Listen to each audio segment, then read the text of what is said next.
So Nike has joined forces with Skims. Is this a good move? Is this a bad move? Who is it good for? Who is it bad for? What should you think of this? Oh, I don't know. I can tell you what I think about this. These are my initial thoughts. I think it kind of depends. I think for Skims, this is a win. I think for Nike, long term, it's not a win. I think maybe in the immediate sense, it's a win. I could be totally wrong. Maybe it is a win. Here's why I don't think it's a win, and I want to give you a little bit of behind the scenes of what goes on at these big companies and how maybe this isn't the healthiest thing. So I think people tend to think big company. They know what they're doing. They know exactly. The truth is that when companies like Nike get into these situations, they tend to freak out. So let me explain a little bit what the situation is for Nike. Nike went, in case you don't know this, I've covered this on a recent Search Engine Journal webinar. You should totally check that out, plugging SEJ right now. Nike went all performance marketing during COVID, not because necessarily of COVID. What happened was Nike said, hey, let's go B2C. Let's cut out Foot Locker, not focus on Foot Locker as much, and let's move our business online and sell directly to the customer. A few things happened. One is they didn't realize, hey, wait a second, that's a lot of operations costs and man, labor needed for that. What they also didn't realize is that the spike they saw was because of COVID and things went back to normal afterwards. And what it did was it opened up the market for brands like On and Hoka because Foot Locker needed to fill the shelf space with somebody if Nike wasn't focused. So Nike literally opened the door for their own competitors. Now Nike, their brand kind of went, their performance also went, and their stock price went. So Nike lost 20% of its stock value over the past year, something like that. And they said, let's go back to our roots. Let's go back to brand. So let's examine it from that angle. Is this Nike going back to its roots, going back to brand? And I want you to go and understand that when companies hit this wall that we just talked about, big companies, when big companies hit this wall, they tend to freak out. They don't know exactly what to do. They try to shake things up. And that's usually a bad idea.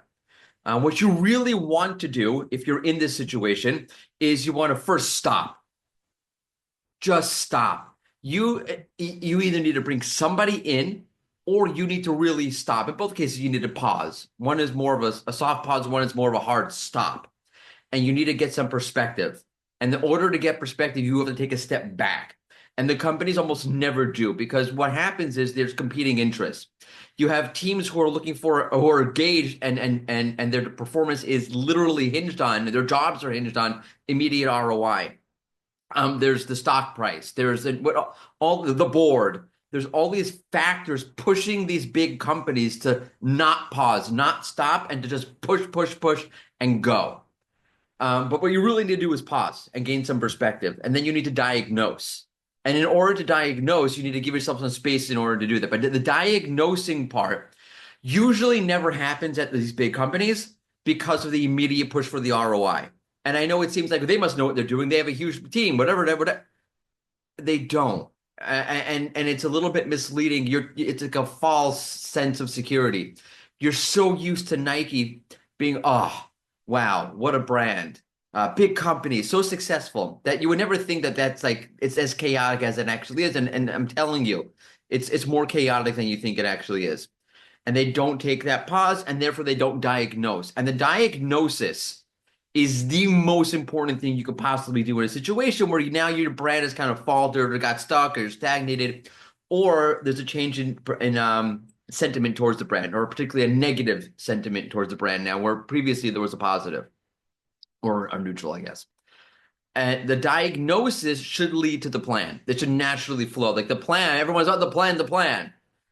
The plan is not where the magic happens. The magic happens in the diagnosis. And if you're able to diagnose what the exact issue is, then the plan should almost become self-evident. Obviously, it's about refining it and executing it and yada, yada, yada. But the diagnosis can't happen without the pause, and the plan can't happen without the diagnosis. What happened here, the timeline doesn't work. The timeline of Nike saying going back to brand and having a diagnosis, a pause, a diagnosis, and then a plan, there's not enough time. It's not possible. We're talking like going back like to maybe like the end of the summer when they really said let's go back to brand. No, fall. All right, so even less time. It's not possible. And what it looks like they did was say, okay, by this way, video is going to run long. I'm sorry, but it's worth it, I think. What they said was, let's leverage the authority of another person. In this case, Kim Kardashian and Skims. Now, that's not a bad idea, but it has to be done for the right reason. So I'll give you a case where it does work.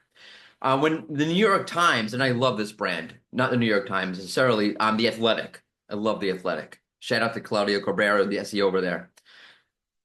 When the New York Times brought in The Athletic, that worked. Then the New York Times bought authority by bringing in The Athletic.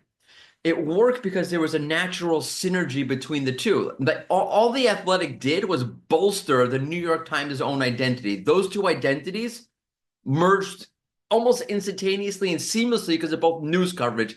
The only thing different is the topic. That works. So leveraging authority from other people or organizations can definitely work, but it has to be done for the right reason. And usually when brands do this, like the way you're seeing Nike do it, is because they freaked out, which is never the right reason to do it. The real way you really want to do this, it's almost like an advocacy plan in a sense. You want to make it homegrown. You want to bring somebody in that can work if you're doing it for the right reason. The best way to do it is to build the people up in your internal organization over time and to get the authority that way from them. If you're looking to partner with people, there should be a natural, perfect synergy. I don't think there is here, which is the problem. I think if you're a Skims fan, you're very excited about this. If you're a Nike fan, I think maybe you're on the fence about this. But I think the question is, what does this do to how you perceive Nike and their identity long term? And I think if you were to look back in 6 months from now after this merger and look at Nike and say, who are you? Are you more confused about who Nike is right now or less confused about who Nike is right now? I'm personally more confused. I'm not sure which direction are you going in now. It's entirely possible that Nike will either shift gears. You saw they did with their recent Super Bowl ad. Maybe they are shifting gears a little bit. It's possible that they shift gears and they do have a plan and that they're reshaping their identity. I don't think that's actually the case here at all. Again, the timeline doesn't work out for me. Just knowing how slow big organizations are at doing this sort of thing, the timeline is too quick. I think what's going to happen is, and in 6 months from now, you're going to be confused about who Nike is. And I think it's because instead of looking at, I would have preferred, I know I'm jumping, I would have preferred Nike do something slower.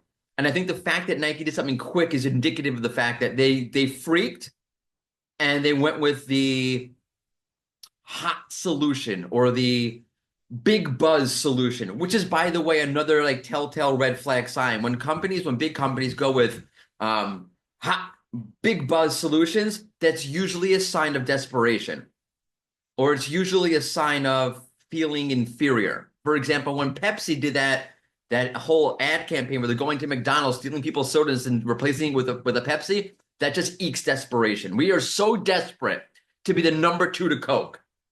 So the fact that they went big thing, big buzz is a red flag for me. I would have much preferred a much slower kind of burn. And in other words, I would have preferred Nike sat down and thought about who are we and built up that identity or reestablished that identity in a much slower way, because identity like that can only be built in a very slow compounding sort of way, where in 6 months from now or a year from now, you turn around, look back like, oh, wow, Nike. They're great. They've totally redefined themselves. They've totally reestablished themselves. If you're looking to do that overnight, which feels like what Nike is doing, you're inevitably going to fall flat on your face. So I think there are a lot of red flags in what Nike did here that are indicative of freaking out of, oh my God, what do we do here? And I really would have preferred them paused, diagnosed, and then created a slow burn, because their problem is with their overall identity. And by the way, I know people, I'm jumping again. I know people are saying, oh, but the Air Jordan, they already have other brands. It's like I said earlier, Jordan was very different. Jordan grew along with the brand, right? If you watch the movie Air, you should totally watch the movie if you haven't seen it. Michael Jordan wasn't even, I don't think he was even drafted yet when they signed him. He was entering the draft or he just got drafted. It was at the very beginning of their career. They took a chance on Jordan. Jordan could have been a bust. They took a chance on him, and Jordan grew along with the brand. And that's what I was saying before. When the advocate or the partner or the influencer or whoever it is grows along with you, that's very organic. So Jordan feels very organic to Nike. They almost seem like the same brand, and that's because of the way they grew together. Skims, Kardashian does not. That's someone who's well established, completely independent, and doesn't exactly align with what Nike's been doing up until now, joining forces. That's not a slow reestablishment of brand identity over time, which is what, in my opinion, Nike really needs to do. This is not that. This is not doing that. So could it work? I guess it could. Will it work if it does work, will it work for the reasons that Nike thinks it is? 100% not, which is another thing that big companies make a big mistake with all of the time. Oh, we're so successful. It's because of our marketing. Often it's in spite of your marketing. So if Nike is successful here with this, I think it'll be in spite of its marketing. Or it could be just the sheer power of scale, whatever it is, but it won't be for the reason, 100%. It will not be for the reason that Nike thinks. But I think in the end, 6 months from now, a year from now, we're still looking back on Nike saying, I don't know who exactly you are because they haven't done the work. And if you're listening to this and you're trying to build up your brand or pivot your brand or reestablish your brand, there is no other way than just doing the work. And this feels to me like Nike's not doing the work.